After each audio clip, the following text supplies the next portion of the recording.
Hello students, welcome back to my YouTube channel professor Shubham Tiwari, जहां पे चल रहा है TY BAF class semester 6 financial accounting का टॉपिक है हमारा business valuation. And business valuation में हमने पिक किया पहला टॉपिक वैल्यूएशन ऑफ शेयर। आज का जो क्वेश्चन है इंपॉर्टेंट है क्योंकि ये क्वेश्चन फाइनेंशियल अकाउंटिंग 6 आपका जो था 19 का क्वेश्चन है। तो आप समझ सकते हो अगर वैल्यूएशन ऑफ शेयर का क्वेश्चन बना तो इस टाइप के क्वेश्चंस आपके एग्जाम में आपको देखने मिलने वाले हैं। और मैंने स्टार्टिंग बताया था जब मैं टॉपिक स्टार्ट करूंगा तो एंड में जाते जाते कंप्लीट प्रीवियस ईयर क्वेश्चन करा दूंगा। चाहे एफए में आया है वो भी करा दूंगा, फाइनेंशियल मैनेजमेंट में आया था वो भी करा के जाऊंगा, ताकि बच्चों को कॉन्फिडेंस आ जाए सर इसी लेवल के क्वेश्चन आए थे और किस लेवल के क्वेश्चन आ सकते हैं। तो चलिए स्टार्ट करते हैं आज की class.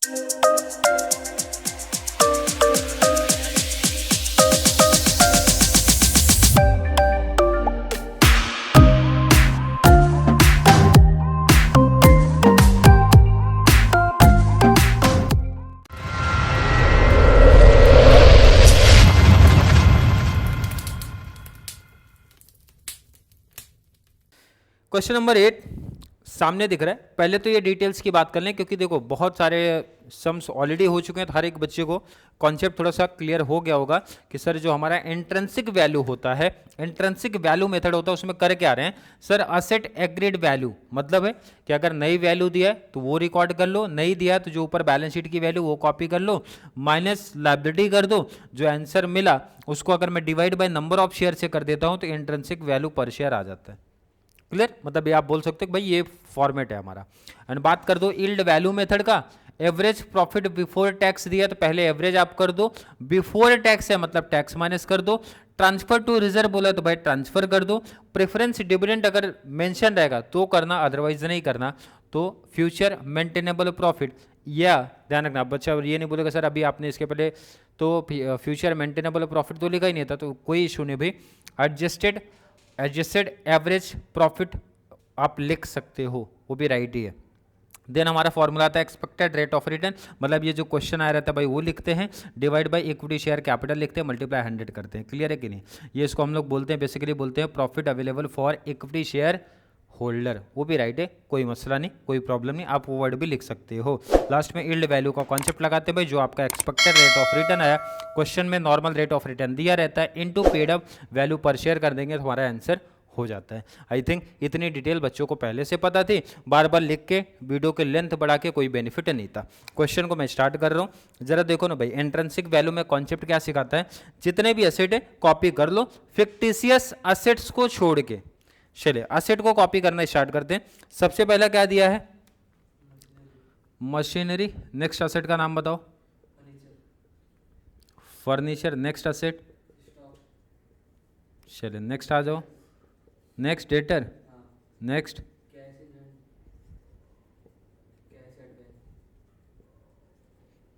Cash at bank. Clear है?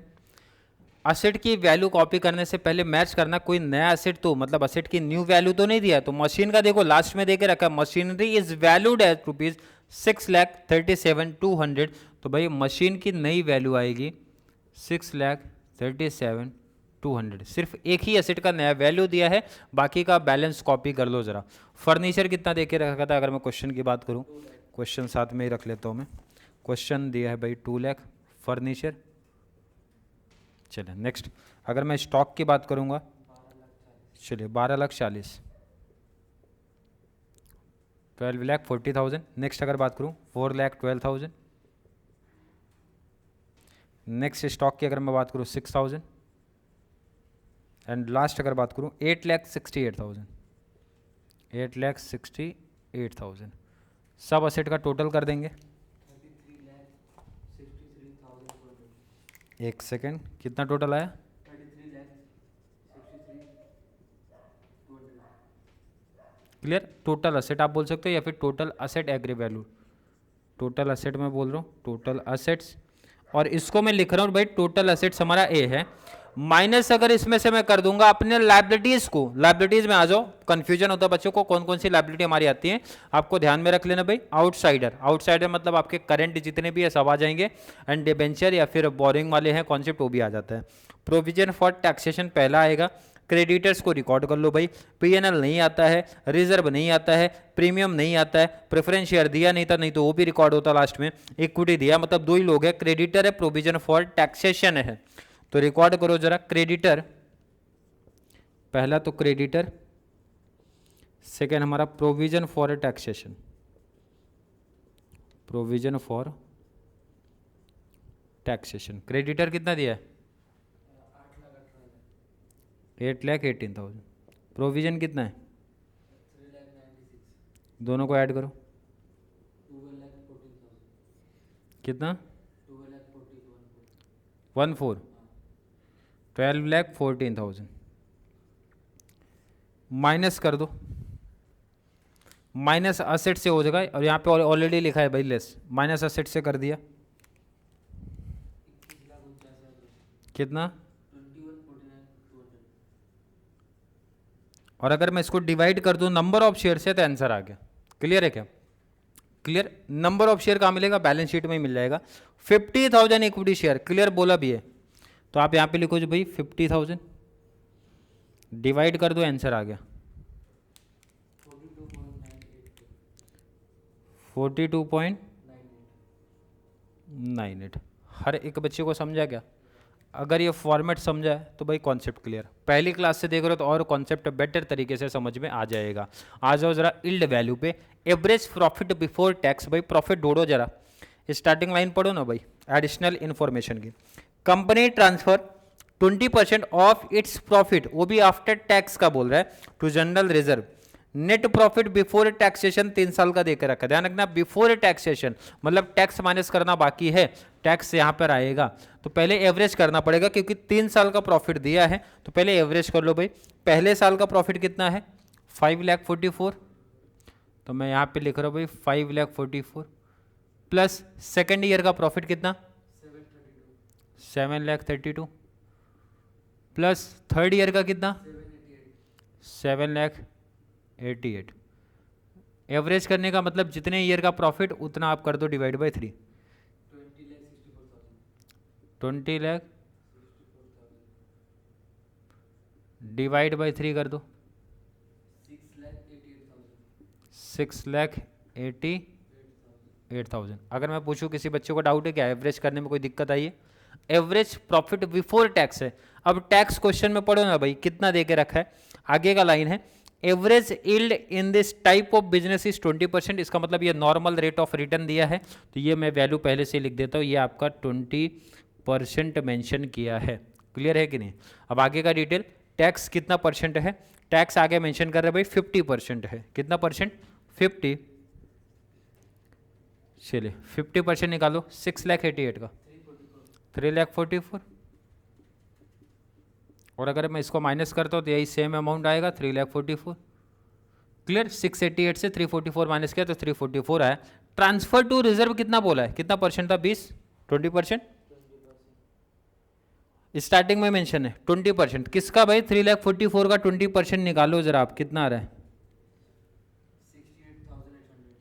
68,800। इसको मैं माइनस करूंगा तो FMP आ जाएगा, FMP, या फिर आप इसी को बोलते हो profit available for equity share holder. कितना? 2,75,200। क्लियर है क्या? किसी को डाउट है? नेक्स्ट देखो भाई, expected rate of return formula है FMP, बोले तो कितना आया? 275,200, तो मैं यहाँ पे लिखूंगा 2,75,200 divide by equity share capital. Equity share capital कितना दिया है हमारा? Equity share capital, equity share capital question में देखो ना भाई, कितना दे के रखा है? 10 लाख, 10 लाख इनटू 100, निकालो जरा कितना परसेंट आया? 27.52 परसेंटेज। आई होप फॉर एक बच्चे का यही आया।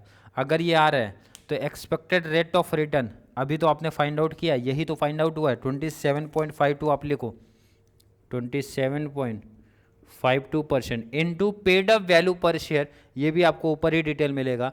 ₹20 ईच फुल्ली पेड बोला है, तो मतलब 20 आ जाएगा, तो आप कर दो भाई इनटू 20, और ये मुझे बताओ कितना आया?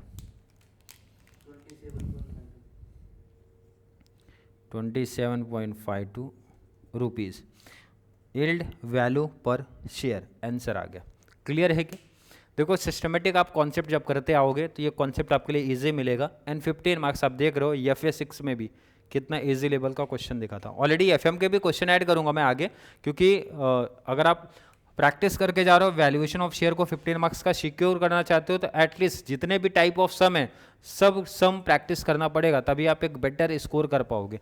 नोट कर लो पहले, आप इसको नोट कर लिया। आई थिंक हर एक बच्चे का कॉन्सेप्ट यहाँ तक क्लियर होगा। फिर भी किसी बच्चे को आज की क्लास को लेके कोई भी डाउट, कोई भी कंफ्यूजन क्रिएट होता है तो ज़रूर नीचे कमेंट में ऐड कर दो, या फिर कॉन्सेप्ट क्लियर है, वीडियो आपको थोड़ी सी भी हेल्पफुल लग रही है तो वीडियो को ज़्यादा से ज़्यादा TY BAF BCom and master वाले बच्चों को ज़रूर शेयर करें, ताकि उन बच्चों को इस चैनल से इसी तरीके की कंप्लीट बेनिफिट मिल सके। तो चलिए मिलेंगे अगली क्लास में, तब तक के लिए थैंक यू सो मच।